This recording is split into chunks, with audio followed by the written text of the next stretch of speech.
മറ്റൊരു എപ്പിസോഡിലേക്ക് എല്ലാ മാന്യ പ്രേക്ഷകർക്കും സ്വാഗതം. ഇപ്പോൾ കേരളത്തിൽ ഏറ്റവും കൂടുതൽ ട്രെൻഡിങ് ആയിട്ട് ഓടിക്കൊണ്ടിരിക്കുന്ന 2-3 ചീരകളുണ്ട്.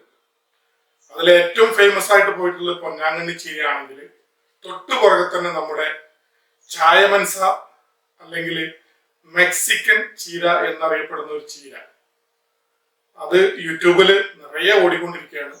അപ്പം നമ്മൾ അതിനെ കുറിച്ച് അന്വേഷിച്ചപ്പോൾ നമ്മളൊക്കെ നാട്ടിൽ ഇഷ്ടം പോലെ, പ്രത്യേകിച്ച് വയനാട്ടിൽ ഈ സാധനം ധാരാളമായിട്ട് കിട്ടാനുണ്ടെന്ന് അറിഞ്ഞു. ഞാൻ ഇതുവരെയായിട്ടും അത് കഴിച്ചിട്ടുണ്ടായിരുന്നില്ല. ഈ അടുത്ത കാലത്താണ് ഒരു വീഡിയോ കാണുകയും നമ്മൾ ആ ചീര അന്വേഷിക്കുകയും നമുക്കത് കണ്ടെത്താൻ കഴിയുകയും അത് പാചകം ചെയ്ത് കഴിക്കുകയും ചെയ്തു. ഒരുപാട് ഔഷധ ഗുണങ്ങൾ ഉള്ളതിനോടൊപ്പം തന്നെ ചില ദൂഷ്യവശങ്ങളും നമ്മളുടെ ഈ മെക്സിക്കൻ ചീര അല്ലെങ്കിൽ ചായമൻസ എന്ന് പറയുന്ന ചീരക്കുണ്ട്. അത് നിർബന്ധമായിട്ടും തുറന്ന് പാചകം ചെയ്യുക എന്നാണ് പറയുന്നത്. അതിൽ പ്രത്യേക തരത്തിലുള്ള ഒരു വിഷാംശമുണ്ട്. 4 തരത്തിലുള്ള ചീരകളാണ് നമുക്ക് ഇന്ന് ലോകത്തിൽ അത് കാണാൻ വേണ്ടി കഴിയുക. അതിൽ ഏറ്റവും കൂടുതൽ ഉപയോഗിക്കുന്ന ചീരയ്ക്ക് അതിൻ്റെ ഇലകളിൽ ചെറിയ ചെറിയ തൊപ്പ എന്നൊക്കെ പറയില്ലേ, രോമം, അതില്ലാത്തതാണ്. പക്ഷെ ഈ 4 തരം ചീരയിലും അതിന്റെ തണ്ട് ഇങ്ങനെ ഒടിച്ചു കഴിഞ്ഞാൽ ഒരു വെള്ള നിറത്തിലുള്ള പാല് പോലത്തെ ഒരു സംഭവം വരും. അത് വിഷമാണ്. അതുകൊണ്ട് തന്നെ ചായമൻസ അല്ലെങ്കിൽ മെക്സിക്കൻ ചീര മൺപാത്രത്തിൽ തുറന്ന് വെച്ച് 20 മിനിറ്റോളം വേവിക്കുക എന്നാണ് പറയുന്നത്. അപ്പൊ അതിലേക്ക് നമുക്ക് ഇൻഗ്രീഡിയൻസ് ആയിട്ട് ഓരോരോ ആളുകളുടെ താല്പര്യത്തിനനുസരിച്ചും ഇഷ്ടത്തിനനുസരിച്ചും ഒക്കെ ചേർക്കാവുന്നതാണ്. നമ്മൾ ചെറുതായിട്ട് ഒരു 4 പേർക്ക് കഴിക്കാനുള്ള ചീര അയൽവക്കത്ത് നിന്ന് പറിച്ചെടുക്കുകയും നമ്മുടെ പറമ്പിൽ അത് നട്ടിട്ടുണ്ട്, അത് മുളച്ച് വരുന്നേ ഉള്ളൂ. വളരെ രുചികരമായിട്ടുള്ള ആ ചീരയുടെ നിർമ്മാണ രീതിയാണ്, പാചക രീതിയാണ് നമ്മൾ ഇന്ന് ചാനലിലൂടെ നമ്മളെ പരിചയപ്പെടുത്തുന്നത്. അപ്പൊ എല്ലാവർക്കും ചാനലിലേക്ക് സ്വാഗതം. ചാനൽ ആദ്യമായിട്ടാണ് കാണുന്നതെങ്കിൽ നിർബന്ധമായിട്ടും സബ്സ്ക്രൈബ് ചെയ്യുക, അതോടൊപ്പം മറ്റുള്ള കാര്യങ്ങൾ. അപ്പൊ നമുക്ക് നേരെ വീഡിയോയിലേക്ക് പോകാം. തെക്കുകിഴക്കൻ മെക്സിക്കോയിലെ യുഗാറ്റൻ പെനിൻസുലയിൽ നിന്ന് ഉദ്ഭവിച്ചതാണെന്ന് വിശ്വസിക്കപ്പെടുന്ന, അതിവേഗം വളരുന്നതും നല്ല പച്ച ഇലകൾ ഉള്ളതുമായ പെട്ടെന്ന് ഉണങ്ങാത്ത ഒരു കുറ്റിച്ചെടിയാണ് സിനിഡോസ്കോലസ് അക്കോണിറ്റിഫോളിയസ്. സാധാരണയായി ചായ ട്രീ ചീര അല്ലെങ്കിൽ ചീര ട്രീ എന്നറിയപ്പെടുന്നു. അക്കോണിറ്റിഫോളിയസ് എന്ന പ്രത്യേക വിശേഷണം കൂടിയുണ്ട്. ഈ ചെടിയിൽ ഒരു കാസ്റ്റിക്, വിസ്കോസ്, അപകടസാധ്യതയുള്ള വെള്ളസ്രവം അടങ്ങിയിട്ടുണ്ട്. ഇത് ചെടിയുടെ ഏതെങ്കിലും ഭാഗം ഒടിഞ്ഞു വീഴുകയോ മുറിക്കുകയോ കേടുപാടുകൾ സംഭവിക്കുകയോ ചെയ്യുമ്പോൾ പെട്ടെന്ന് ഒഴുകി പുറത്തേക്ക് വരുന്നത് കാണാം. ചെടിക്ക് 6 മീറ്റർ ഉയരം വരെ വളരാൻ കഴിയും. എന്നാൽ ഇലകളുടെ പറിച്ചെടുക്കാൻ എളുപ്പത്തിനായി സാധാരണയായി ഏകദേശം 2 മീറ്റർ വരെ ഉയരത്തിൽ നിലനിർത്തി പോരുന്നു.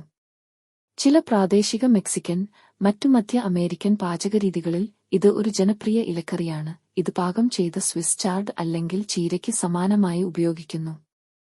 വെളുത്തതും സാധാരണയായി ശ്രദ്ധിക്കപ്പെടാത്തതുമായ പൂക്കൾ ഈ ചെടിയിൽ കാണാം. ഈ ചെടിയിൽ സ്രവത്തിനു പുറമേ ഇലകളിൽ വിഷലിപ്തമായ ഹൈഡ്രോസയാനിക് ആസിഡും അടങ്ങിയിട്ടുള്ളതിനാൽ ഇലകൾ പാചകം ചെയ്യാതെ കഴിക്കാൻ പാടില്ല. ഹൈഡ്രോസയാനിക് ആസിഡുകൾ ഒരിക്കലും ഒരാളുടെ വായ, കണ്ണുകൾ, ജനനേന്ദ്രിയങ്ങൾ, മൂക്ക്, അകത്തെ ചെവികൾ, മുറിവുകൾ എന്നിവയുമായി ബന്ധപ്പെടരുത്. ഇപ്പൊ നമ്മൾ വീഡിയോയിൽ കാണുന്നത് പോലെയാണ് ചായമൻസേന്റെ ഇല വെട്ടിയെടുക്കേണ്ടത്. തളിര് തണ്ടുകൾ കുറച്ച് മേലെ വെച്ചിട്ട് വേണം വെട്ടാൻ. തളിര് ഇല മാത്രമേ ഉപയോഗിക്കുള്ളൂ. തണ്ടോ അതിൻ്റെ മറ്റുള്ള സാധനങ്ങളൊന്നും ഉപയോഗിക്കില്ല. പൂവ് തീരെ ഉപയോഗിക്കില്ല. അപ്പം നമ്മൾ ഇതേപോലെ വെട്ടിയെടുത്തിട്ട് അത് നിലത്ത് വെക്കാണ്ട് പാത്രത്തിൽ കൊണ്ടുവച്ചിട്ട് കിച്ചണിൽ കൊണ്ടുപോവുക. നന്നായിട്ട് ക്ലീൻ ചെയ്യുക, ശരിക്ക് ക്ലീൻ ആവണം.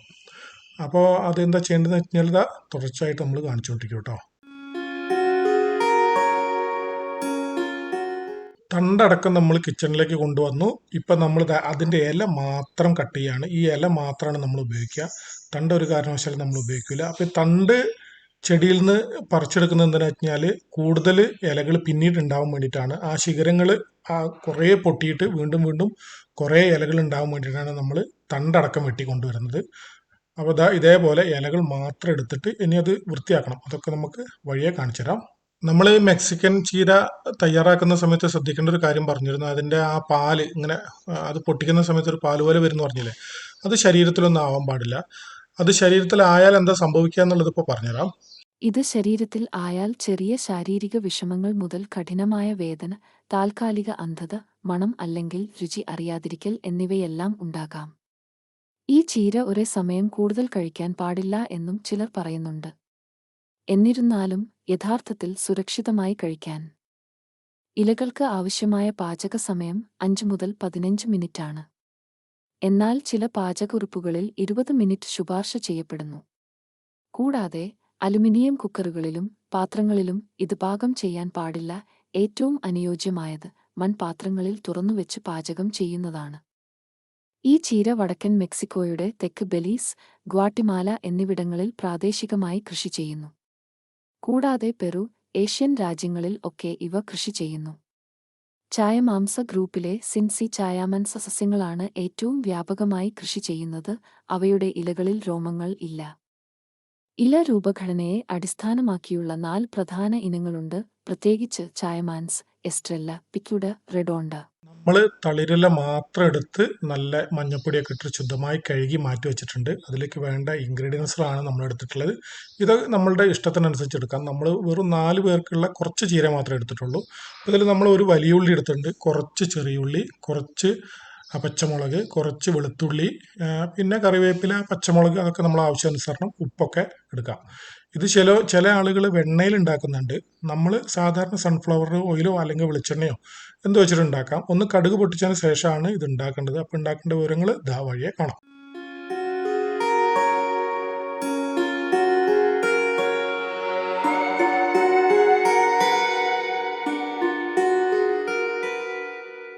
ഇനി നമുക്ക് കൃഷി രീതികൾ അറിയാം. ചായമൻസ വളരാൻ എളുപ്പമാണ്. ഈ ചെടിയിൽ ചെറിയ പ്രാണികളുടെ ആക്രമണം ചില സമയങ്ങളിൽ നാശം വരുത്താറുണ്ട്. യുണൈറ്റഡ് സ്റ്റേറ്റ്സിൽ ഇത് ഒരു പരിധി വരെയേ വളരുകയുള്ളൂ, പക്ഷേ ഫ്ലോറിഡ പോലുള്ള കാലാവസ്ഥകളിൽ ഇത് സുലഭമായി വളരുന്നു. കനത്ത മഴ ഈ ചെടി തീരെ ഇഷ്ടപ്പെടുന്നില്ല. കുറച്ച് വരൾച്ചയെ പ്രതിരോധിക്കും. 6 മുതൽ 12 ഇഞ്ച് നീളമുള്ള തണ്ട് വെട്ടിയെടുത്താണ് സാധാരണയായി പ്രജനനം നടത്തുന്നത്. കാരണം വിത്തുകൾ വളരെ അപൂർവമായി മാത്രമേ ഉൽപ്പാദിപ്പിക്കപ്പെടുന്നുള്ളൂ. വെട്ടിയെടുത്ത തണ്ടിൽ വേരുകൾ വികസിക്കുന്നത് മന്ദഗതിയിലായതിനാൽ ആദ്യകാല വളർച്ച മന്ദഗതിയിലാണ്. അതിനാൽ 2ാം വർഷം വരെ ഇലകൾ വിളവെടുക്കില്ല. അതിനുശേഷം ചെടിയിൽ നിന്ന് 50% കൂടുതൽ ഇലകൾ നീക്കം ചെയ്യാത്തിടത്തോളം കാലം ചായയുടെ ഇലകൾ തുടർച്ചയായി വിളവെടുക്കാം. ഇത് ആരോഗ്യകരമായ പുതിയ ചെടികളുടെ വളർച്ചയ്ക്ക് ഉറപ്പു നൽകുന്നു. പ്യൂർട്ടോ റിക്കോയിലെ ഒരു USDA പഠനം റിപ്പോർട്ട് ചെയ്തത് അവർ പഠിച്ച മറ്റേതൊരു പച്ചക്കറികളെക്കാളും ഉയർന്ന വിളവ് ഈ ചെടിയിൽ നിന്നും ലഭിക്കുന്നുണ്ട് എന്ന്. മറ്റൊരു പഠനത്തിൽ ഈ ചീരയുടെ ഇലകളിൽ മറ്റു ചീര ഇലകളെക്കാൾ ഗണ്യമായ അളവിൽ പോഷകഘടകങ്ങൾ അടങ്ങിയിട്ടുണ്ടെന്ന് കണ്ടെത്തി. ഈ ചീര ചെടിയിൽ വിരിയുന്ന വെള്ളപ്പൂക്കളിൽ ധാരാളം ചിത്രശലഭങ്ങളെ കാണാം.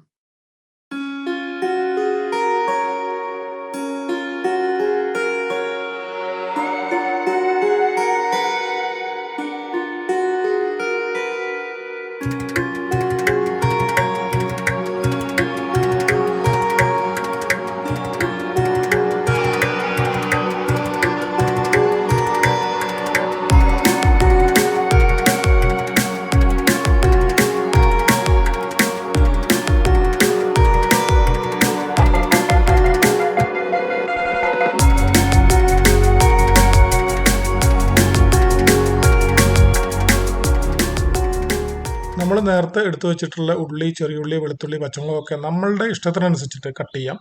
അത് ഇഷ്ടത്തിനനുസരിച്ച് എടുക്കുകയും ചെയ്യാം. കൂടിയെന്ന് വെച്ചിട്ട് കുഴപ്പമൊന്നുമില്ല. വെളുത്തുള്ളിയൊക്കെ കൂടുന്നത് നല്ലതാണ്. അപ്പോൾ നമ്മളെ ആവശ്യത്തിനനുസരിച്ചിട്ട് അത് എടുക്കാവുന്നതാണ്. അതിന് പ്രത്യേക അളവോ അല്ലെങ്കിൽ കട്ട് ചെയ്യുന്നതിന് പ്രത്യേക നിബന്ധനകളോ ഒന്നുമില്ല. നമ്മൾ സാധാരണ ഒരു തോരൻ ഉണ്ടാക്കുന്നത് എങ്ങനെയാണോ അതേപോലെ ഉണ്ടാക്കിയാൽ മാത്രം മതി. അപ്പോൾ നമ്മളത് കട്ട് ചെയ്തുകൊണ്ടിരിക്കുകയാണ്. കട്ട് ചെയ്ത് കഴിഞ്ഞാൽ നമ്മൾ അടുത്ത പാചകത്തിലേക്ക് പ്രവേശിക്കും. അപ്പോൾ നമ്മൾ കുറച്ച് മുന്നേ കഴുകി വെച്ച ഇലകൾ ഓരോന്നോരോന്ന് എടുത്ത് വെക്കുകയാണ്. ഇത് കട്ട് ചെയ്യാൻ എളുപ്പത്തിന് വേണ്ടിയിട്ടാണ് നമ്മളിങ്ങനെ ഓരോന്നോരോന്ന് എടുക്കുന്നത്. അത് കൃത്യമായിട്ട് വെച്ചിട്ട് ഒരേ അളവിൽ കട്ട് ചെയ്ത് കഴിഞ്ഞാൽ നല്ല സൂപ്പറായിട്ട് എല്ലാ ഇലകളും ഒരേ അളവിൽ വേവും. അപ്പോൾ അതിന് വേണ്ടിയിട്ടാണ് നമ്മൾ ഈ ഇലകളൊക്കെ ഇങ്ങനെ 1 by 1 ആയിട്ട് എടുത്ത് വെച്ച് അത് ഇങ്ങനെ സെപ്പറേറ്റ് ചെയ്ത് വെച്ച് അതിന് ശേഷമാണ് ഈ ഇലകൾ നമ്മൾ കട്ട് ചെയ്യുക.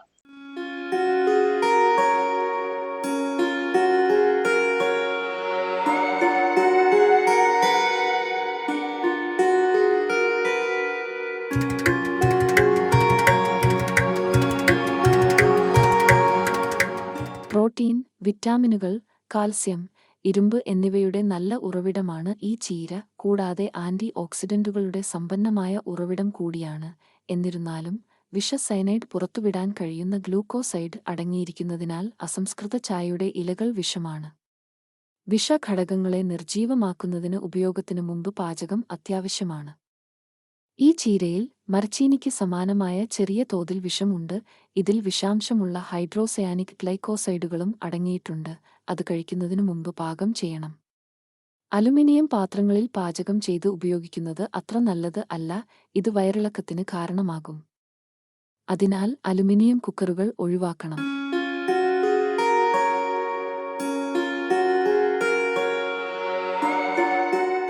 അപ്പോൾ നമ്മൾ ഇലകൾ നല്ല വൃത്തിയായിട്ട് കഴുകിയെടുത്തു. അത് ആദ്യം നീളത്തിൽ ഇങ്ങനെ അരിയുക. അതിനുശേഷം അത് മടക്കി കൊണ്ടുവന്നിട്ട് ഇതേപോലെ വെച്ച് അരിഞ്ഞു കഴിഞ്ഞാൽ കൃത്യമായിട്ട് എല്ലാം ഒരേ വലുപ്പത്തിലാവും. അതിന് വേണ്ടിയിട്ടാണ് നമ്മൾ ഓരോന്നോരോന്ന് പ്രത്യേക ഇലകൾ എടുത്തിട്ട് അടുക്കി വെച്ചത്. ഇങ്ങനെ വെറുതെ കട്ട് ചെയ്ത് കഴിഞ്ഞാൽ അത്ര ഒരു ഭംഗിയാവും തോന്നില്ല. അപ്പോൾ നമ്മളിത് എടുത്ത് പ്ലേറ്റിൽ വിളമ്പി കഴിഞ്ഞാലൊക്കെ കാണാനൊക്കെ ഒരു ഭംഗി ഉണ്ടാവും. അപ്പോൾ ഇതേപോലെ തന്നെ ടൈം എടുത്തിട്ട് കട്ട് ചെയ്യുകയാണെങ്കിൽ കൂടുതൽ നന്നായി വേവും ചെയ്യും. അതേപോലെ തന്നെ കാണാനും നല്ല ഭംഗിയുണ്ടാവും.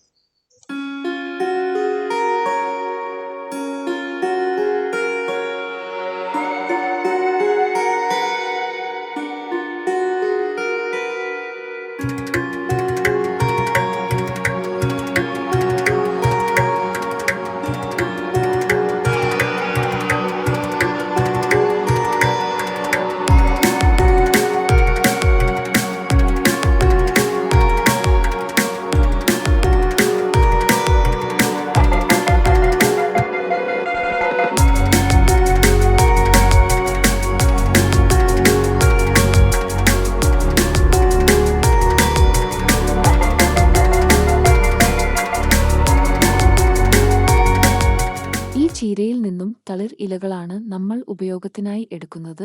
ഇത് രുചികരമായ പച്ചക്കറിയാണ്. ഈ ചീരയിൽ പോഷകങ്ങളുടെ അളവ് മറ്റേതൊരു ഇലക്കറികളെക്കാളും ഇരട്ടി മുതൽ 3 ഇരട്ടി വരെ കൂടുതലാണ്. നൈജീരിയയിൽ ഈ ചീര കൂടുതൽ ആയി ഉപയോഗിച്ചു വരുന്നു. ഇവയിൽ ആരോഗ്യപരമായ ഗുണങ്ങൾ കൂടുതൽ ഉള്ളത് കാരണം ആശുപത്രി വളരെ ദൂരം എന്നാണ് അറിയപ്പെടുന്നത്. പരമ്പരാഗതമായി ഈ ചീര 20 മിനിറ്റ് തുറന്നുവെച്ച് വേവിച്ച ശേഷം ആണ് ഉപയോഗിക്കാറുള്ളൂ. 20 മിനിറ്റോ അതിൽ കൂടുതലോ വേവിക്കുന്നത് ഇലകൾ സുരക്ഷിതമായി കഴിക്കാൻ സഹായിക്കും. പാചകം ചെയ്യുമ്പോൾ ഹൈഡ്രജൻ സയനൈഡ് ബാഷ്പീകരിക്കപ്പെടുന്നതിനാൽ വിഷം ഇല്ലാതാവുകയും രുചി വർദ്ധിപ്പിക്കുകയും ചെയ്യുന്നു.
ഇതാ നമ്മളെ മെക്സിക്കൻ ചീര റെഡി ആയിട്ടുണ്ട്. നല്ല വൃത്തിയിൽ അരിഞ്ഞു വെച്ചിട്ടുണ്ട്. ഒരു ബൗളിൽ ഏകദേശം 1/4 ഭാഗമേ ഉള്ളൂ നമുക്ക് 4 പേർ കഴിക്കാൻ വേണ്ടിയിട്ട്.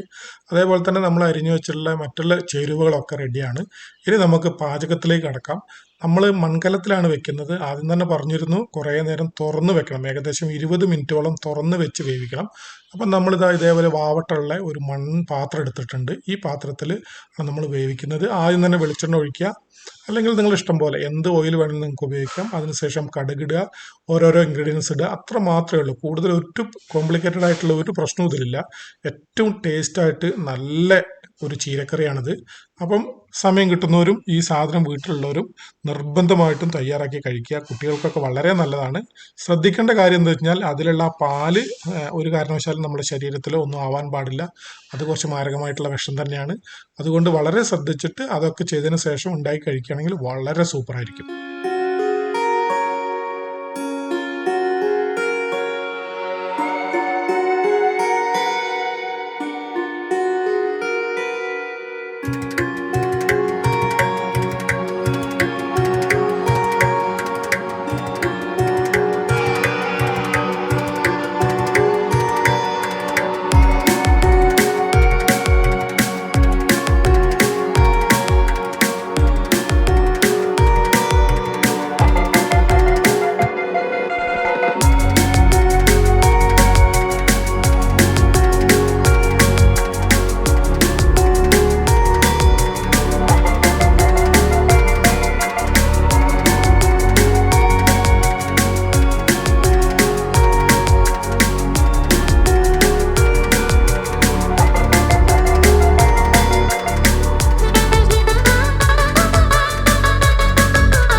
അപ്പം നമ്മൾ നേരത്തെ തയ്യാറാക്കി വെച്ച ചേരുവയിൽ നിന്ന് കുറച്ചെടുത്തിട്ട് മിക്സിയിലിട്ടിട്ട് ഒന്ന് ഒതുക്കിയിട്ടുണ്ട്. അപ്പോൾ അത് ഇലയിൽ പെട്ടെന്ന് പിടിക്കാനും കൂടുതൽ ടേസ്റ്റിനും വേണ്ടിയിട്ടാണ് അങ്ങനെ ചെയ്തിട്ടുള്ളത്. അത് നമ്മൾ ആദ്യം പറഞ്ഞിരുന്നില്ല. അപ്പോൾ എന്തായാലും അങ്ങനെയും കൂടി ചെയ്യുകയാണെങ്കിൽ താല്പര്യമുള്ളവർ അങ്ങനെ ചെയ്താൽ മതി. അങ്ങനെ ചെയ്യുകയാണെങ്കിൽ ഇലയിൽ നമ്മളുടെ ഇൻഗ്രീഡിയൻസ് ഒക്കെ ശരിക്ക് പിടിക്കുകയും നല്ല ടേസ്റ്റ് ഉണ്ടാവുകയും ചെയ്യും. അപ്പോൾ നിങ്ങൾക്ക് ഈ ഇലക്കറി വളരെയധികം ഇഷ്ടമായി എന്ന് വിചാരിക്കുന്നു. അപ്പോൾ എല്ലാവരും തയ്യാറാക്കി നോക്കുക. ചാനൽ ആദ്യമായിട്ടാണ് കാണുന്നവർ ഒന്ന് സബ്സ്ക്രൈബ് ചെയ്യുക. അടിപൊളി വീഡിയോ ആയിട്ട് നമ്മൾ വീണ്ടും കാണാം.